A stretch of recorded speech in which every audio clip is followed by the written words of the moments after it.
मंडळी नमस्कार. मी सुजाता जोग. परिक्रमामध्ये आपलं स्वागत. आज वसुबारस.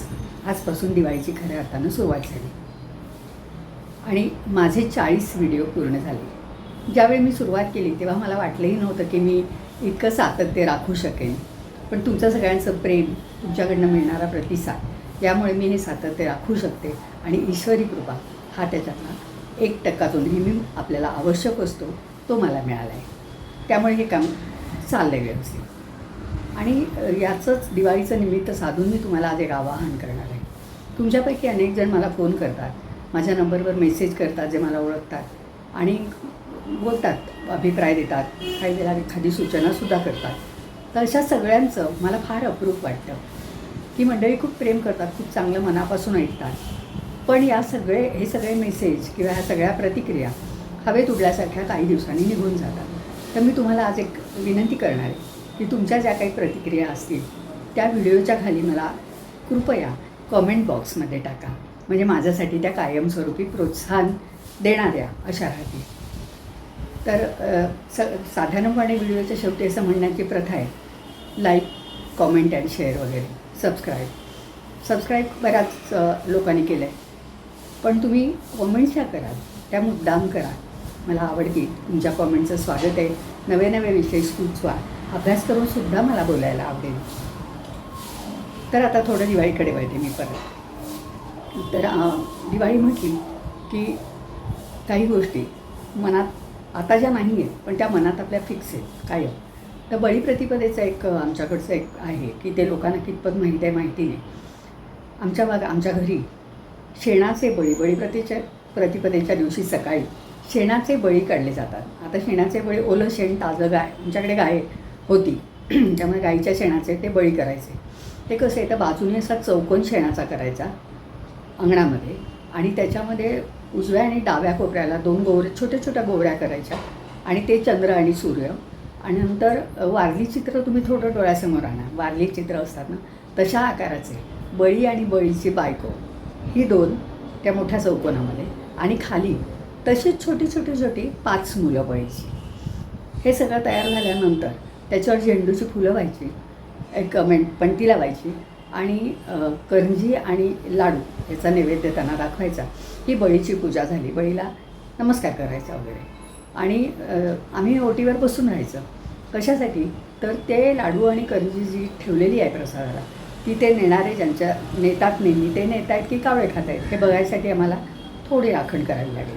मग आमच्या इथे जो हरिजन वाडा आहे अजूनही आहे, तर त्या वाड्यातले 2-3 लोक, ते लोक गावभर फिरत असायचे आणि ती बळींपुढे ठेवलेली लाडू करंजी ते घेऊन जात असत.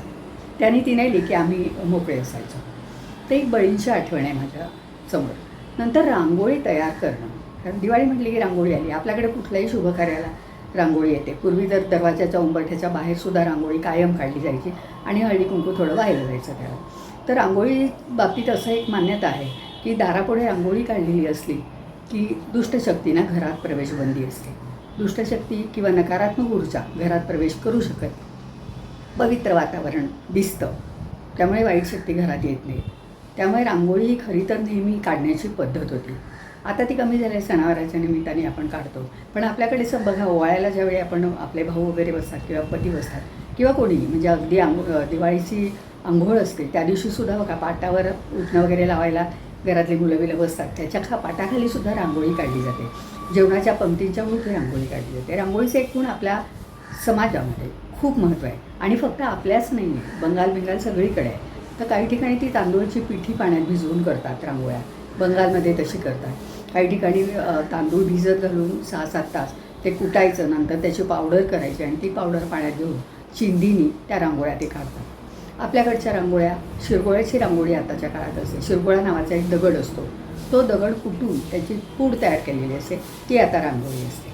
पण आमच्या वेळी आमच्याकडे भाताचं तूस असतं ना, त्या तुसाची रांगोळी आम्ही घरी बनवायचो. तर वाडा खूप मोठा होता, त्यामुळे जागेला काही प्रश्न नव्हता.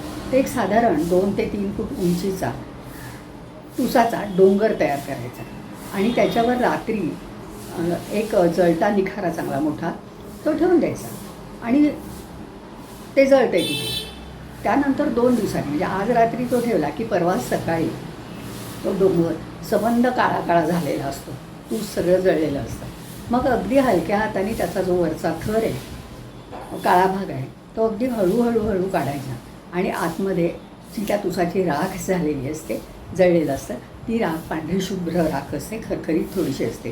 ती रांगोळी, आमच्याकडे तुसाची रांगोळी कायम वापरली जाईल. अगदी रांगोळं नावाचं जे यंत्र असतं त्याच्यामध्ये सुद्धा तुसाची रांगोळीच भरली जात असे. बोडणांची रांगोळी असेल, प्रत्येक गोष्टीच्या आपल्याकडे वेगळ्या रांगोळ्या आहेत. बोडणांची रांगोळीसुद्धा वेगळी आहे. तर अशा रांगोळ्या त्या काढल्या जायच्या.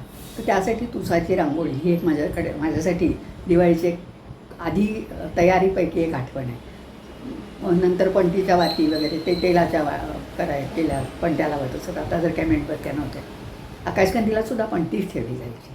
तर पणत्यांचाच सगळा कारभार होता तो. नंतर एक रांगोळीतली आठवण म्हणजे ठिपक्यांचे कागद तयार करणं. आतासारखे कागद मिळत नव्हते आणि रांगोळ्या आम्ही ठिपक्यांच्याच काढायचो. तर ठिपक्यांचा कागद कसा करायचा, तर घरातली कोणीतरी मोठी व्यक्ती 1-1 इंचावर आम्हाला ते कागद आखून द्यायची.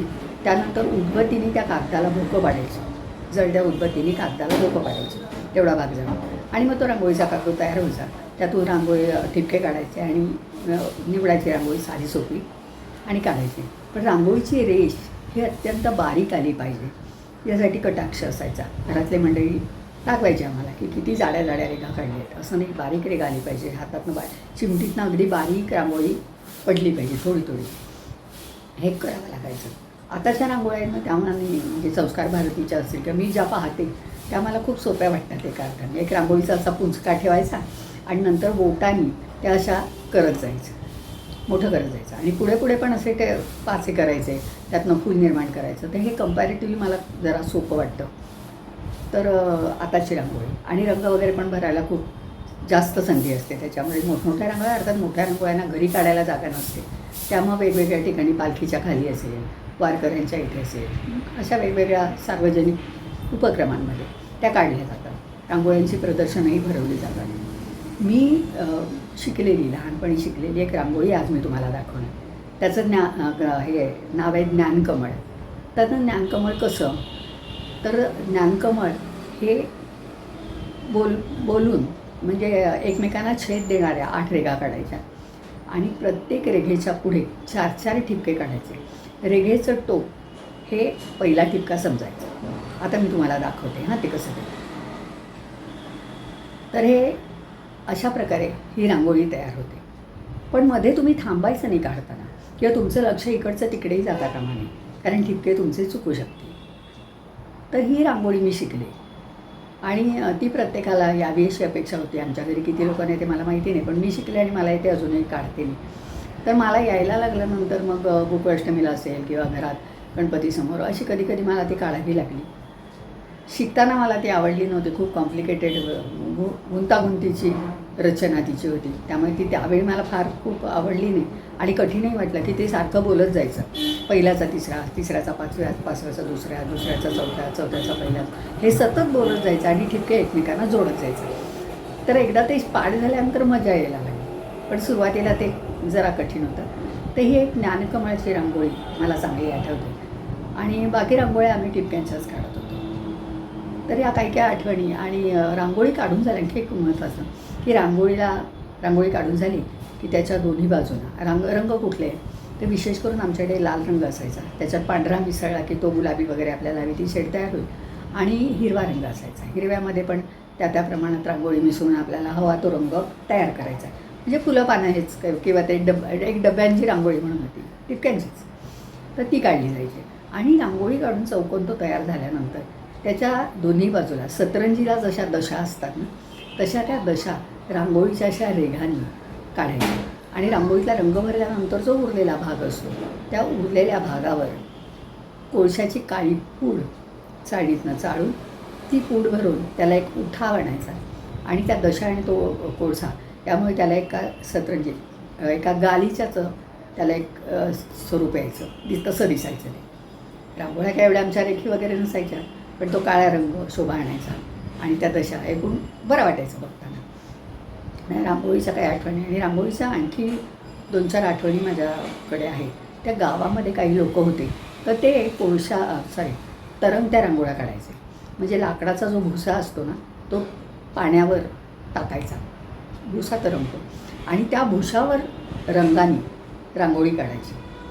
तर असे काही लोक दिवाळीत रांगोळ्या काढत असत. मोठमोठ्या रांगोळ्या पाहायला जाणं आणि किल्ले, अर्थातच किल्ले तर खूप लोक, आम्ही नाही कधी किल्ला केला, पण किल्ले आणि आमच्या गावातही तसे किल्ले फार आठवत नाही आहेत मला केलेले. एक 2-4 लोक सोडले तर कोणी किल्ले करत नसत. पण एकदा मी तारापूरला लहान असताना गेले होते आमच्या एका नातेवाईकांकडे. त्यांच्या घरच्या मुलांनी मात्र किल्ला केलेला मी त्यांना मदत केली.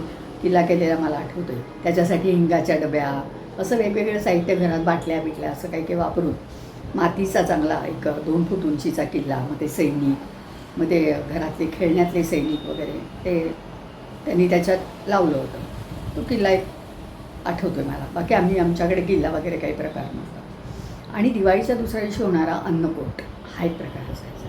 अन्नकोट म्हणजे घराघरातनं बायका आपलं पाककौशल्य दाखवायचं आणि महाविष्णूसमोर रासकोट अन्नकोट करायचा, वेगवेगळे पदार्थ करून ते देवासमोर रचायचे.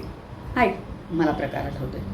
आणि दिवाळी म्हणजे काय, आनंदाचा सण आपला सगळ्यांचाच. तर खूप आठवणी आहेत. पण आता आठवणी सांगत बसण्यापेक्षा दिवाळी सुरू झाली आहे, तर तुम्ही सगळ्यांनी अशाच प्रकारे जे जे तुम्हाला आठवेल आणि जे तुम्हाला करता येणं शक्य आहे ते तुम्ही नक्की करा. आनंद आणि फक्त आनंद. म्हणजे दसरा सण मोठा नाही, आनंद तोटा असं म्हटलं होतं आपण. पण मला वाटतं दिवाळी 4 दिवस म्हणजे आनंद 4 पट वाढतो. तर तुम्हाला सगळ्यांना दिवाळीच्या मनपूर्वक शुभेच्छा. आता मी इथे थांबते. आणि आता तुम्ही कॉमेंट करायला मात्र विसरू नका. लाईक करा, कॉमेंट करा, मला सहकार्य द्या. आणि तुमची मतं, तुमचे अभिप्राय माझ्यासाठी खूप मौल्यवान आहेत. आता मी इथे थांबते. धन्यवाद.